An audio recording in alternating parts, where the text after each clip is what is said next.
ചെറുത് മനോഹരമാണ്. ഭീമാകാരം പൂണ്ട പലതിനേക്കാൾ ശക്തവുമാണ്.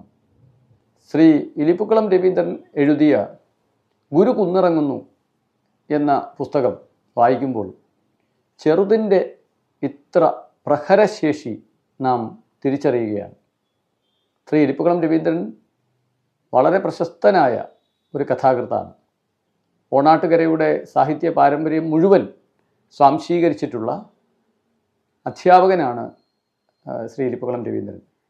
അദ്ദേഹത്തിൻ്റെ വൈകി വന്ന വണ്ടി പോലെ വളരെ പ്രശസ്തമായ ചെറുകഥാ സമാഹാരങ്ങൾ നമുക്കറിയാം.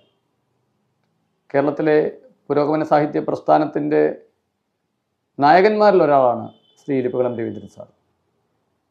അദ്ദേഹത്തിൻ്റെ ഏറ്റവും പുതിയ ഒരു പുസ്തകമാണ് ഗുരു കുന്നിറങ്ങുന്നു. ഇത് മിനിക്കഥകളുടെ സമാഹാരമാണ്.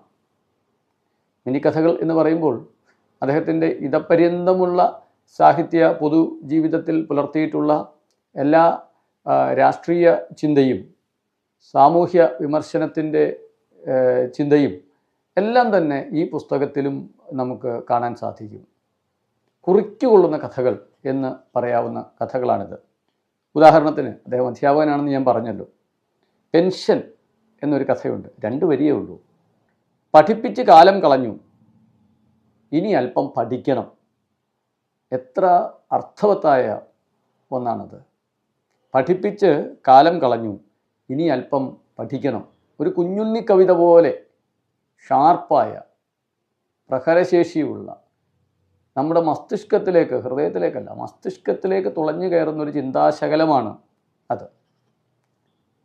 ഇഷ്ടം എന്നൊരു കഥ. ആദ്യക്ഷരം കുറിക്കാനെത്തിയ കുരുന്നിനോട് ടീച്ചറമ്മ, അച്ഛനോടോ അമ്മയോടോ ഏറെ ഇഷ്ടം. മൊബൈലിനോട് കുസൃതി ചുണ്ടിൽ പുഞ്ചിരി. വളരെ നിഷ്കളങ്കമായി കുഞ്ഞ് പറയുകയാണ്, അച്ഛനോടും അമ്മയോടുമല്ല, മൊബൈലിനോടാണ്. ഒരു സമകാലീന യാഥാർത്ഥ്യമാണത്.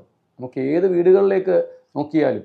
പക്ഷേ ഈ യാഥാർത്ഥ്യം എന്തിനാണ് അദ്ദേഹം കഥയിലേക്ക് പകർത്തി വെച്ചത് എന്ന് ചോദിച്ചാൽ, ഓരോ രക്ഷകർത്താവിനും ഓരോ അധ്യാപകനും ഒരു തിരിച്ചറിവുണ്ടാകുന്നതിന് വേണ്ടിയിട്ടാണ്. ഇനി ഉണ്ടാകാൻ പോകുന്ന, ഇനി അമ്മയാകാൻ പോകുന്ന, രക്ഷകർത്താവാകാൻ പോകുന്ന ഓരോ വ്യക്തിയും ഈ കഥയിലെ പാഠം തിരിച്ചറിയണം.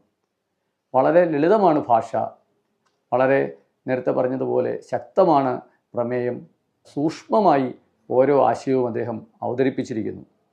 ഈ പുസ്തകം നമ്മളുടെ ഗൗരവമാർന്ന വായന അർഹിക്കുന്ന ഒന്നാണ്.